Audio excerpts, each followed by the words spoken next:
जय मसीह की आप सबको, जितने भी लोग इस वीडियो को देख रहे हैं और मेरी आवाज़ को सुन रहे हैं, और जितने लोगों तक मेरी इस आवाज़ को परमेश्वर जितने कानों तक पहुँचे, मैं प्रार्थना करती हूँ कि परमेश्वर उन सब लोगों को बहुत आयत से आशीष दे, बरकत दे, और वो लोग परमेश्वर में बहुत ही ज़्यादा तरक्की करें।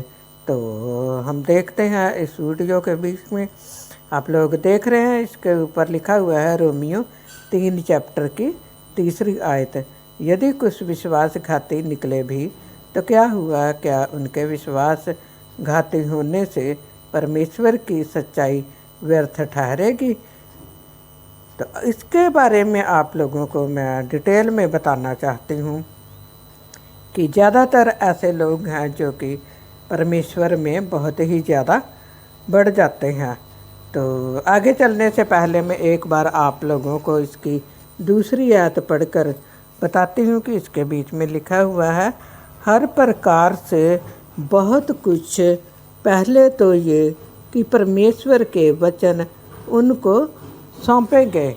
सोचने वाली बात है कि कितनी अच्छी बात लिखी हुई कि पहले उनको वचन सौंपे गए। इसके बीच में ये जो वचन सौंपने की बात है, ये यहूदियों के बारे में की गई है। तो मैं इसके बारे में आप लोगों को थोड़ा डिटेल बताना चाहती हूँ कि आजकल की दुनिया के बीच में आप लोग बहुत अच्छी तरह से जानते हैं कि बहुत लोग हैं जो कि मसीह में बहुत अच्छी तरह से चलते हैं, तौबा करते हैं, बपतिस्मा लेते हैं, पवित्र आत्मा पाते हैं, अन्य भाषा का वरदान भी लेते हैं और परमेश्वर की सेवा तक भी करते हैं। लेकिन वो लोग बाद में किस तरह के निकलते हैं? परमेश्वर उनको ज्ञान देता है, परमेश्वर उनको अपने वरदानों से भर देता है और परमेश्वर उनसे अपनी सेवा भी पूरी करवा लेता है। तो इस बात का मैं आप लोगों को ध्यान देने के लिए ये बात बता रही हूँ कि इसके ऊपर साफ लिखा हुआ है कि यदि कुछ विश्वासघाती निकले भी तो क्या हुआ, क्या उनके विश्वासघाती होने से परमेश्वर की सच्चाई व्यर्थ ठहरेगी? कभी भी ऐसे नहीं हुआ कि जितने भी लोग अगर परमेश्वर में बढ़ जाते हैं लेकिन वो विश्वास से फिर जाते हैं या वो लोग परमेश्वर के साथ बिल्कुल भी नहीं चलते, तो परमेश्वर को इन सब बातों से कोई फ़र्क भी नहीं पड़ता, क्योंकि जो वचन था वो आप लोगों तक पहुंच गया था। आपने वचन को मान भी लिया, आप वचन के मुताबिक चल भी पड़े, लेकिन फिर भी आप लोगों तक ये वचन फल नहीं पाया। इंसान जब परमेश्वर में बढ़ जाता है तो वो विश्वासघाती इसलिए निकलता है क्योंकि उसके दिमाग से उसकी सब परेशानियां जब ख़त्म हो जाती हैं, वो सब सारी की सारी टेंशन से फ्री हो जाता है और उसको खुद बहुत ही कम काम करना पड़ जाता है और वह इन बातों को भूल जाता है कि वो जब मसीह में स्टार्ट हुआ था, जब शुरू हुआ था, जब उसने परमेश्वर को कबूल किया था, तो उस समय वो क्या था, ये सब उसके दिमाग से बिल्कुल निकल जाता है और उसके पास दुनिया की सारी वस्तुएं आ जाती हैं और वो अभिलाषा में पड़ जाता है।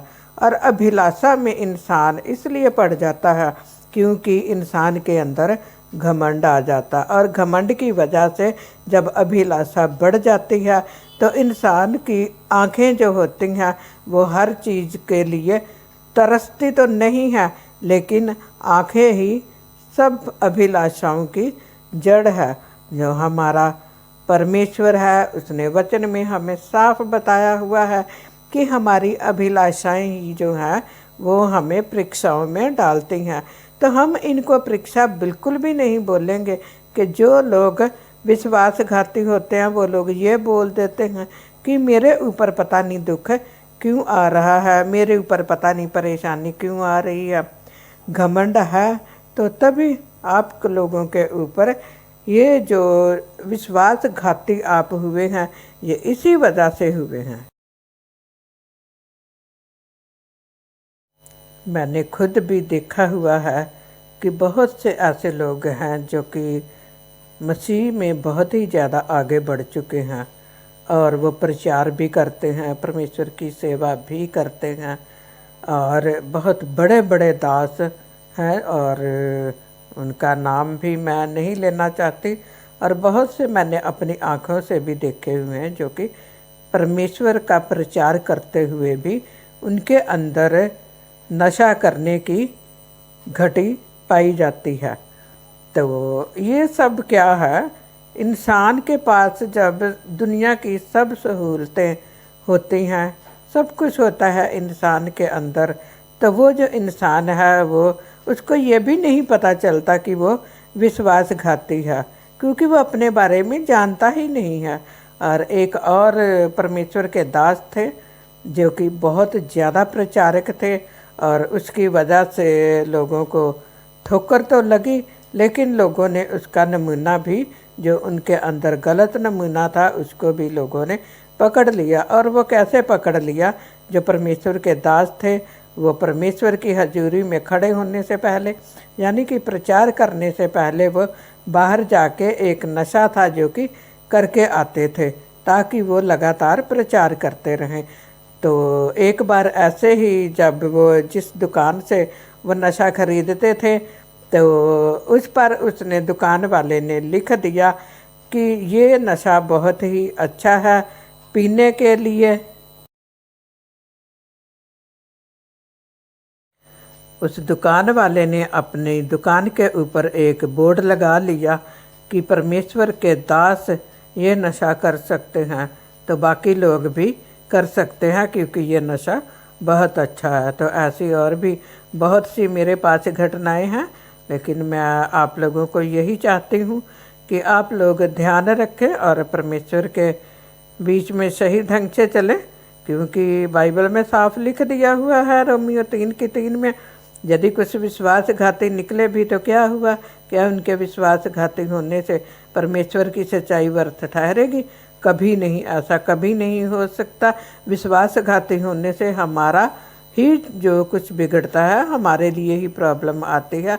परमेश्वर जो है वो न्याय करने वाला परमेश्वर है, वह सबका न्याय करता है, और परमेश्वर को हमारे विश्वासघाती होने से कोई फर्क नहीं पड़ता। तो गॉड ब्लेस यू। तो परमेश्वर आप सबको ब्लेस करे। और मैं इस चैनल पर एक बहुत ही अच्छी गवाही डालूँगी, 2 बहू और सास की। तो यानी कि एक बहू और एक सास की, यानी कि दोनों में रूथ और नओमी की तरह प्यार था, और उनके जीवनी के ऊपर बहुत ही अच्छी गवाही है। आप लोग उसको ध्यान से सुनिए, और इसके लिए मैं आप लोगों को पहले से ही बता दूंगी। तो आप लोग इस वीडियो को भी इसीलिए शेयर करें। तो अगली वीडियो में मैं आप लोगों को फिर से मिलूँगी। तो आप लोग तब तक इस वीडियो के साथ बने रहेंगे, और आप मेरे लिए भी प्रार्थना करें। मैं आप सब को लोगों के लिए प्रार्थना करती हूँ और करती ही रहूँगी। जितने भी लोग इस वीडियो को देख रहे हैं, प्रार्थना करेंगे। परमेश्वर का नाम युगानुयुग धन्य है, क्योंकि बुद्धि और पराक्रम इसी के हैं। समय और ऋतुओं को वही बदलता है, राजाओं का अस्त और उदय भी वही करता है। बुद्धिमानों को बुद्धि और समझ वालों को समझ भी वही देता है। वही गूढ़ और गुप्त बातों को प्रकट करता है। वह जानता है कि अंधेरे में क्या है, और उसके संग सदा प्रकाश बना रहता है। हे मेरे पूर्वजों के परमेश्वर, मैं तेरा धन्यवाद और स्तुति करती हूँ, क्योंकि तूने मुझे बुद्धि और शक्ति दी है, और जिस भेद का खुलना हम लोगों ने तुझसे मांगा था, उसे तूने मुझ पर प्रकट किया है। तूने हमको राजा की बात बताई है।